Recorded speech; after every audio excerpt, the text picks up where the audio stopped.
Bom dia, amados irmãos e irmãs, a paz do Senhor para todos. Irmãos, o Ardor está pedindo para eu falar uma coisa e eu preciso falar isso agora, até antes de começar a trabalhar, porque é assim que o Ardor faz comigo, entendeu? Eu não consigo fazer nada sem falar o que Deus mandou falar. É o seguinte, amigos, o Senhor tem me incomodado a falar sobre a situação do mundo que está piorando, e todos nós estamos vendo, ainda mais depois dessas pandemias, o que a imprensa anda fazendo, o que a OMS anda fazendo. E Deus está precisando de pessoas para fazer o contra-ataque. Mas como ele é extremamente santo, ele não vai derramar essa unção para qualquer um. Então você que está inclinado a ler a palavra, você que já está lendo a palavra, já está caminhando, entendeu? Já está orando, já está se soltando mais, saindo do leite para o alimento sólido, está faltando uma coisa, querido: coragem. Olha, tem muita gente que pensa que ajuda é só financeira, mas às vezes a pessoa precisa de uma palavra que vai mudar a sua vida. Uma palavra direcionada por Deus restaura um casamento, restaura um relacionamento. Você está me entendendo? O que acontece hoje é que Satanás está ganhando terreno e o povo de Deus está calado diante de tudo que está acontecendo. Amados irmãos, nessa pandemia aí, durante o lockdown que passou, eu conheço uma pessoa que eu conheci desde pequeno. Ela chegou a ser dona de uma casa de festa. Você sabe que a casa de festa foi a primeira a ser fechada. Essa pessoa, ela estava falando nas redes sociais para ficar em casa. Poxa, ela já estava com a casa fechada. E ela falando para mim, eu trabalho em casa há 14 anos, eu não sou de sair. Uma vez ou outra eu saio, de noite, e é raro, é rápido. Entendeu? Levo a esposa ali para uma pizzaria, né? Uma pracinha pra gente conversar, mas é raro. Então, eu que fico em casa, né, que já fico em casa há 14 anos e não gosto de sair, eu estava preocupado com os irmãos que precisam sair, principalmente os que trabalham à noite, em casa de lanche, em casa de festas. Você tá me entendendo? E 2 anos depois, começou as controvérsias vindo da própria ONU, que não precisava o lockdown. O lockdown foi a medida mais burra que existiu. Isso é só um exemplo para você ver. A pessoa fechou a casa, mas foi seguir a quem destruiu ela, destruiu o negócio dela. Ela estava abraçado com essa pessoa, apontando para mim, rindo e dizendo: aí, ó, seu negacionista, fique em casa, fique em casa. Eu falei: para mim tu não tá falando nada, eu estou preocupado com os irmãos que tem negócio. 3 milhões de empresas fecharam. Então, eles estão enganando a gente, querido. O mundo está enganando a gente e está vindo de cima para baixo. Tu tá me entendendo?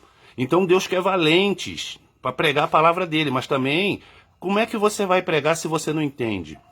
A Bíblia não se contradiz. Os textos que eu coloco no Facebook, irmãos, tá?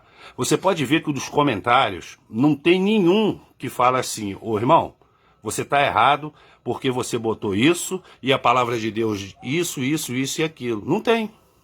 Porque Bíblia se rebate com Bíblia. Os comentários contrários, poucos comentários contrários, foram achismo. Ah, eu acho que... Não tem negócio de achar, querido. Mas para isso, você tem que dominar a palavra. Você tá me entendendo?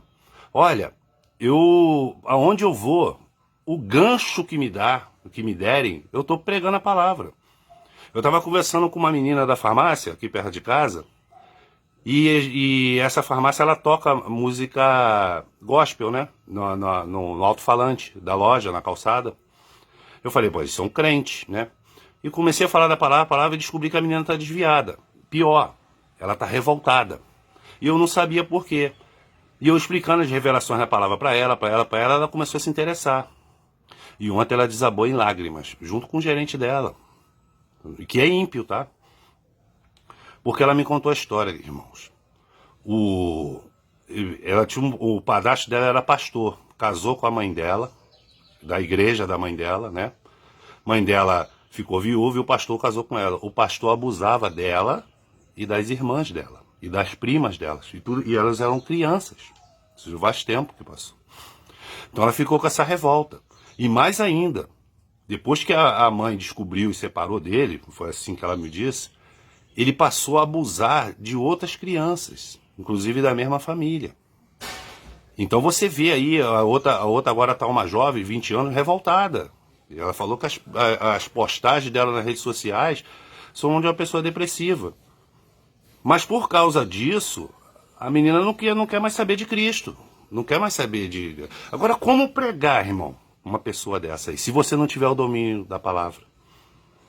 Tu tá me entendendo? Aí ela disse pra mim que esse pastor, ele morreu há 2 anos atrás de Covid-19. E ela estava extremamente revoltada porque ele não pagou, assim, né? Ele não pagou o mal que ele fez. Eu falei, como não, querida? Se ele não se arrependeu, ele está queimando agora no inferno. Porque o tempo de Deus é atemporal, querido. É multidimensional. Pessoa erra aqui, já está condenada, já está queimando no inferno já. Ele vai chegar a nossa vez, querida, se a gente não se arrepender. Aí eu perguntei para ela, você queria que ele morresse como? Pelas suas mãos? Você queria o quê? Capar o homem? Você ficaria satisfeito? Aí ela olhou, parou para pensar. Mas aí, irmão, não basta só isso. Eu fui em Jeremias 17:5, eu fui em Isaías 1, eu fui em Ezequiel 3, eu fui nos evangelhos. Tá? E Jeremias, ele diz assim, minha é a vingança. Amados, a palavra de Deus diz que as coisas reveladas pertencem ao homem e as não reveladas pertencem a Deus. Mas tem coisas que é explícita revelada para Deus e para o homem. A vingança, ela é exclusiva de Deus. E eu falei para ela, às vezes você está confundindo justiça com vingança. E Deus quer trabalhar o perdão em você. Ah, mas ele já se foi, Ricardo. Então tira esse fardo de tijolos das suas costas. Aí ela me falou outra experiência de um ex-marido que Deus incomodou ela para pedir perdão, mas tinha que ser face a face, tete a tete. E ela fez e foi abençoada. Irmãos, eu vou falar uma coisa para vocês. A minha esposa, às vezes ela fala que quando ela vinha no ônibus, uma mulher que ela nunca viu na vida começava a contar a vida dela todinha. E pedindo um conselho, ela não sabia dar. Eu falei para ela, isso é Deus colocando já almas na sua mão. Por como eu te falei, tem ajuda, que a pessoa às vezes precisa de dinheiro imediato, né? Para pagar alguma coisa, um alimento, né? Umas compras, ou um tratamento de saúde. Mas tem coisas, irmãos, que uma palavra resolve. Mas como você vai pregar se você não sabe? Eu falei para ela, meu amor, o Senhor já está colocando almas, porque essas almas são pedrinhas na tua coroa da salvação. Se você não fizer, ele vai arrumar outro. E o outro vai tomar teu galardão. Se lembra de Débora?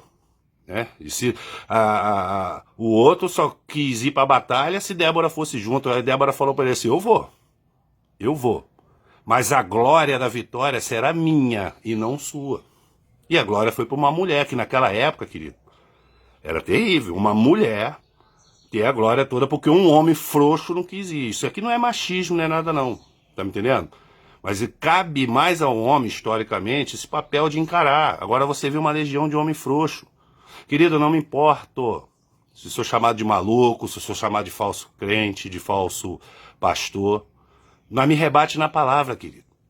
Tu sabe por quê? Porque Deus usou uma mula para falar com Balaão.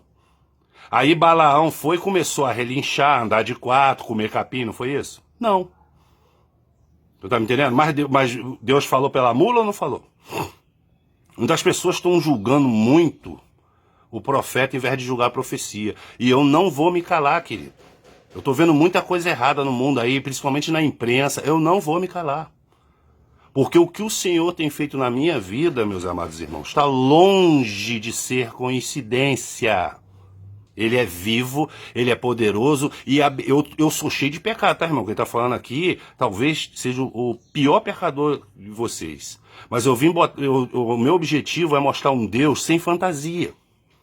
O outro amigo lá colocou um trecho fora de contexto da pregação acho que é do Benihim, sei lá, dizendo que o inferno foi baseado em um versículo isolado de Apocalipse 20, dizendo que o inferno foi criado apenas para o diabo, para a besta e para o falso profeta.